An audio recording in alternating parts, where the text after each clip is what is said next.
Hello students, today in this lecture we will discuss how to delete an element from a linked list. So in previous class we have learned how to insert a new element into linked list and how to display linked list. So see how can we delete an element from linked list. So here we plan when start equals to null means you are asked to delete but start is null, then that is an underflow condition. So we will check the condition of start and will only give a message of underflow if start is null. Now, if user asks to delete you and position given is 0 to or 0 or negative value, then that will be an invalid position. So we won't be able to delete. At that time, we will say that position is invalid. But what if position is valid and it is 1? 1 means you are going to delete the first element or first node of the linked list. So position equals to 1 is handled in as a different case because in this start is changed. So what we will do, we will use these three statements. See, these statements are not to mug up. You only need to understand what you are going to do. So just draw a diagram and see that you want to delete this element, the first element. So when you will delete this 50 will become the first node of linked list after deletion. So start should point here. So you can write a statement start equals to start next, so that this start will move from here to here. Means start was holding address of node containing 20, but now it will contain address of node that contains 50. Okay. But if I'll move start equals to start next, then how I will deallocate memory of this node deleted? So what I do, I take pt equals to start, means I take a copy of start, then I move this start equals to start next, and then I free the pt, free pt. So these three statements will delete a node from the beginning of a linked list. Now, here is a general case. General case when I say means that position is somewhere in intermediate position or somewhere in between the nodes. So I'm taking this example of position equals to 3. See, this is a linked list and having 4 nodes and you want to node number 3. How you'll do that? So the idea is very simple. You know how to move P and PT such that P will stop here on the node to be deleted and PT will stop one node behind this P. So how this movement is achieved, that we have discussed in insertion also. So what you'll do, you will move P and PT such that P will stop here and PT will stop here. So this P node is to be deleted. You just concentrate on the diagram and see, if I remove this node, what will this node will be pointing? This node will point this. So this new link will be established, this link will be vanished, this link will be vanished, and this node is deleted. So only thing is that we want to write something in PT next, because PT is this node 50. So we want to write in PT next address of this 60 node. And what is the address of this 60 node? That we can find from P next. So this is P next. So what we'll write? PT next equals to P next. See here the statement. PT next equals to P next. So this will directly come here. And then we will free this P. And this will be freed. Now you say, if user gives position number 4 instead of 3, then what will happen? P will stop here and PT will stop here. In that case also, this will work properly because P next will be null. So P next will be null. So P is here on 60 and PT is here on 100. If we give position equals to 4, even then this statement is quite okay. Now I repeat for you how to move this P and PT for a certain position. So this was discussed in insertion also. PT is equals to null, P equals to start. So we initialize them, and then according to the position, for I equals to 1, I less than position I plus plus, I move P equals to P next, and before moving I copy it into PT. So old value of P is stored in P and then PT, and then P is moved, jumped on next node.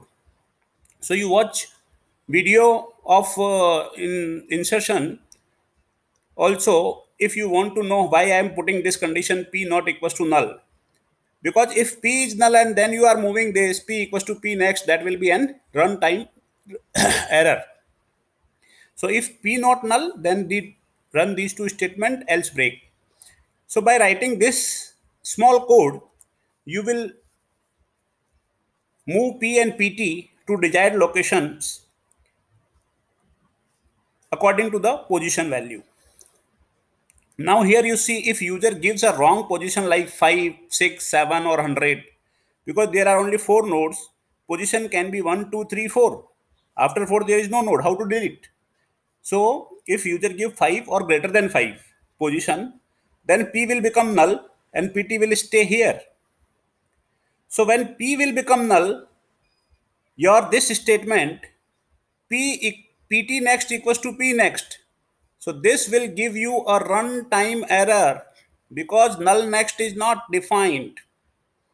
So PT next equals to P next. This statement will be a runtime error if P has become null, and P will become null if position is 5 or greater. In this case, if there are n nodes, up to n positions, 1 to n is valid.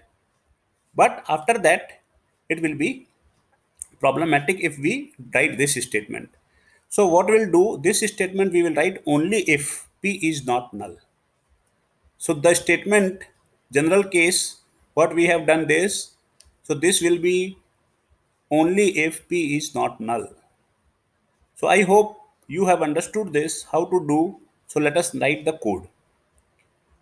This is indication that don't use delete word, that is keyword in some standard compilers. So I keep the name of function del ll, that is delete from linked list. Here I have declared two variables pt and p, which I'll use for deletion, position and I. So they are also used integer variables. So if start equals to null, that means underflow. There is no need to ask what is the position and all, because start is null means there is nothing in the linked list to be deleted, that can be deleted. Now you come else portion. So in else portion you can see you are asking for position. So enter the position of node to be deleted. So user gives a position for the node to be deleted. If position equals to 1, then it means first node is to be deleted. So these three lines which we have discussed how to delete the first node are written over here. Else if position is less than equals to 0, that is invalid position.